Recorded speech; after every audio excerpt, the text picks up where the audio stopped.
selamat pagi anak ibu kelas 7, khususnya kelas 7C. Kemarin ada ketinggalan materi tentang unsur kebahasaan teks fabel. Unsur kebahasaan teks fabel. Kemarin strukturnya sudah dijelaskan, ada 4: orientasi, komplikasi, resolusi, koda. Orientasi itu pengenalan latar dan tokoh, komplikasi pemunculan masalah, resolusi penyelesaian, dan koda itu amanat. Nah, itu untuk strukturnya. Di sini ada unsur kebahasaan yang digunakan dalam teks cerita fabel ataupun legenda. Yang pertama itu adalah kata sifat. Sebenarnya kita hanya mengulang, karena di materi teks deskripsi ini sudah ada dijelaskan. Kita hanya mengulang kembali. Yang pertama adalah kata sifat atau sering disebut adjektiva. Kata yang menjelaskan keadaan suatu benda. Kata yang menjelaskan keadaan suatu benda itulah disebut kata sifat. Menjelaskan keadaan suatu benda. Bapak tulis, ini benda. Bagaimana keadaannya? Dia memiliki warna putih, bentuknya datar, panjang, tinggi, dan lain-lain. Nah, putih, panjang, tinggi, lebar, datar, itulah yang disebut dengan sifat. Kan tadi menjelaskan keadaan si papan tulis ini kan ibu sebutkan tadi berwarna putih, memiliki bidang datar, panjang, dan lain-lain, itu disebut kata sifat. Kalau misalnya untuk kamu, kita manusia, apa sifat yang kita miliki? Misal dari segi fisik, ibu gemuk. Misalnya dari segi dari dalam, baik, ramah, sopan, dan lain-lain. Seperti itu kira-kira. Begitu juga dengan kamu. Lalu kita lanjut yang kedua, kata kerja atau disebut dengan verba. Kata yang menjelaskan adanya suatu tindakan. Kata yang menjelaskan adanya suatu tindakan. Ibu sedang ngapain? Melakukan suatu tindakan kan? Apa itu? Berjalan. Menjelaskan adanya tindakan. Duduk, tidur, makan, minum, melihat, melotot, tersenyum. Ketika kita melakukan suatu tindakan, itulah yang disebut dengan kata kerja atau verba. Yang ketiga, kata keterangan. Kata yang menggambarkan waktu, tempat, suasana. Kata yang menggambarkan tempat, waktu, suasana. Misalnya, waktu saat ini, pagi hari. Tempat, ibu sekarang di sekolah, kalau kamu di rumah, di jalan, di atas pohon, di Jakarta, di Medan, dan lain-lain. Suasana, bagaimana suasananya? Apa yang kamu rasakan? Dingin, sejuk, panas, tertib, ribut, tentram, dan lain-lain. Itu keadaan suasana di sana bagaimana? Tempat di sekolah, misalnya di jalanan, waktu pagi hari, Senin, suatu ketika, dan lain-lain. Oke. Keempat, kalimat langsung. Nah, ini agak sedikit sulit. Sebenarnya gampang, tapi harus diperhatikan baik-baik. Ingat ya, nanti kalimat langsung ini keluar di ujian. Apalagi terkhususnya bagaimana cara penulisannya, perhatikan baik-baik. Kalimat langsung, kalimat yang mengutip secara langsung ujaran seseorang. Kalimat yang mengutip secara langsung ujaran seseorang. Yang berujar ibu, ya, yang berujar ibu. Hari Selasa kita ujian. Oh kalian, sorry. Hari Selasa kalian ujian. Yang berujar kan siapa? Ibu Frida. Yang membuat kalimat langsung itu adalah kamu, karena kamu yang mengutip ujaran dari saya. Misal kalian kelas 7C, ya, misal kelas 7C. Saya masuk, saya sampaikan kepada kalian. Hari Selasa kalian ujian ya nak. Yang berujar Ibu Elfrida. Kalimat langsungnya yang mengutip kelas 7C. Ibu Elfrida berkata, apa tadi saya katakan? Hari Selasa kalian ujian nak. Gitu. Jadi kalimat langsungnya itu adalah kalimat yang kalian kutip secara langsung dari ujaran Ibu Elfrida. Bagaimana penulisannya? Perhatikan. Ibu Elfrida, koma, buka kutip. Apa tadi kutipan yang kalian beli dari kalimat ibu? Hari Selasa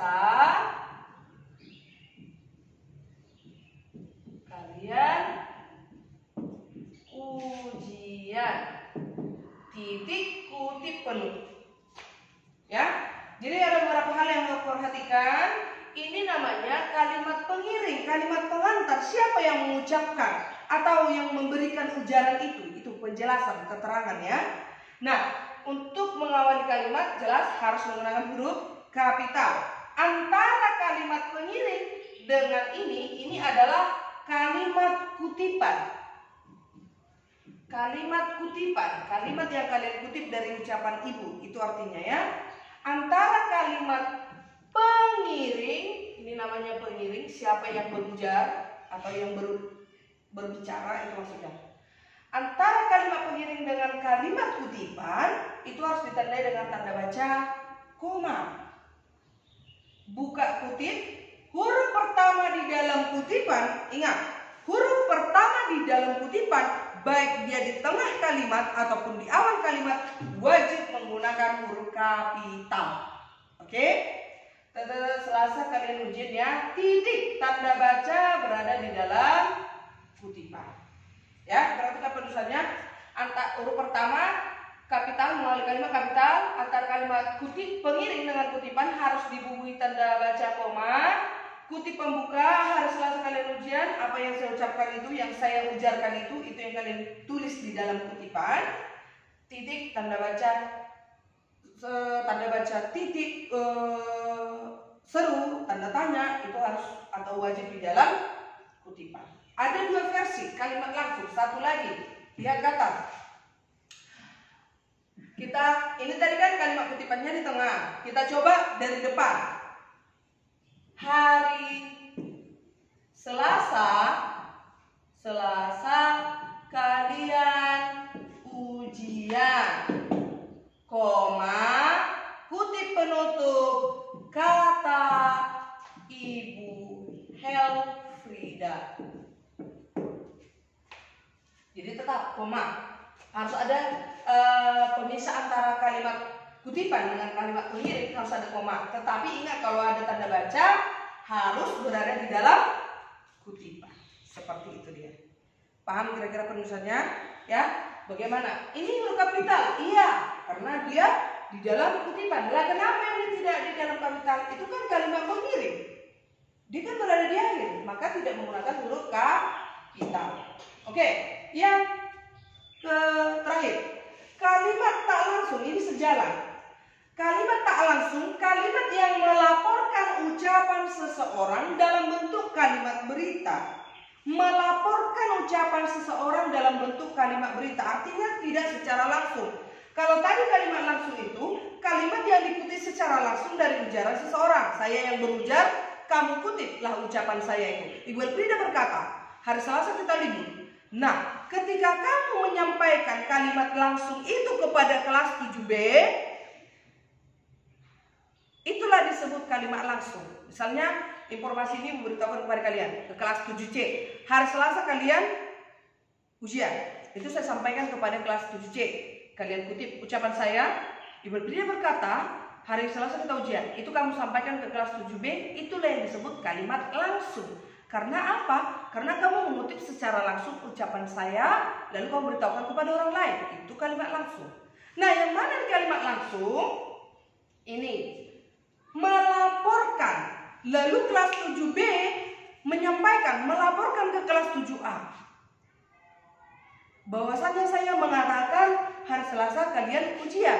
Maka kalimat tak langsung itu karena dia melaporkan informasi yang dia dengar dari kelas 7C, maka penulisannya begini. Perhatikan. Fokus ke sini ya. Simpelnya, sederhananya, semua tanda baca hilang. Berkata,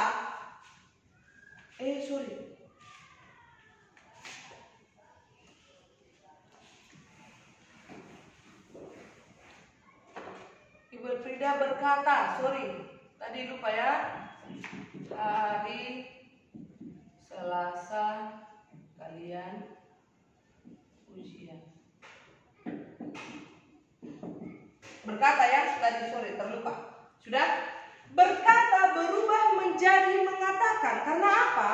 Karena ini sudah kalimat berita, bukan lagi kalimat langsung. Kalimat yang dikutip atau yang didengar langsung dari ucapan seseorang. Kan kelas 7B tidak tidak mendengarkan apa yang ibu sampaikan. Yang mereka dengarkan itu adalah informasi dari kalian, kalimat langsung. Nah, ketika kelas 7B mau menyampaikan informasi itu kembali kepada kelas 7A, itulah yang disebut kalimat tak langsung. Tak langsung mereka mendengarkan informasi itu dari ibu, melainkan dari kelas 7C. Simpelnya, sederhana penulisannya, berkata berubah menjadi mengatakan. Ibu Helfrida mengatakan bahwa, jangan lupa bahwanya, ini menandakan bahwasanya itu adalah kalimat berita. Mengatakan bahwa hari Selasa kita ujian. Jadi itu fungsinya mengakhiri kalimat, ya. Jadi berkata di sini berubah menjadi mengatakan tambah bahwa ini menandakan bahwasannya kalimat ini adalah kalimat berita.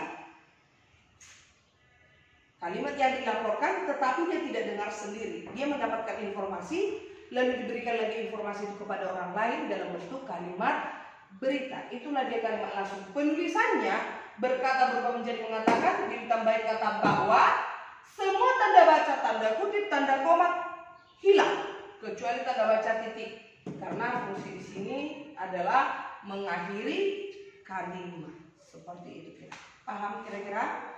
Jadi penulisan untuk kalimat langsung itu, kalimat pengiring, Ibu Helfrida berkata, koma, kutip pembuka, kutipan yang saya ujaran yang saya ucapkan, hari Selasa kalian ujian, titik, kutip penutup. Ingat, semua tanda baca, titik, koma, seru, tanda tanya harus berada di dalam kutipan. Huruf pertama di dalam kutipan wajib menggunakan huruf kapital. Kalimat pengiring tidak wajib dia menggunakan huruf kapital kecuali kalau dia di awal kalimat. Karena mengawali kalimat itu wajib menggunakan huruf kapital. Seperti ini dia. Jadi dia menggunakan huruf kecil. Nah, ini berkata, kamu saja, siapa namamu? Kalimat pengiringnya bagaimana? Ibu Helfrida bertanya. Pergi dari sini. Pergi dari sini, perintah Ibu Helfrida. Sesuaikan dengan konteksnya. Tidak semua berkata, tidak semua bertanya, tidak semua sesuaikan. Kalau diminta, kalau disuruh, perintah, kalau diajak, ajak, seperti itu. Nah, itu untuk kalimat langsung. Nah, ketika dia diubah menjadi kalimat tak langsung, maka misalnya bertanya itu berubah menjadi Ibu Helfrida menanyakan, siapakah namaku, seperti itu. Tapi dalam bentuk kalimat berita, tidak ada tanda baca yang lain kecuali tanda baca titik karena mengakhiri kalimat. Jadi semua tanda baca di sini hilang. Itu dia. Oke, itu saja unsur kebahasaan yang digunakan dalam teks serta fabel dan legenda. Pelajari baik-baik karena nanti di ujian pasti keluar. Oke, sekian, selamat pagi.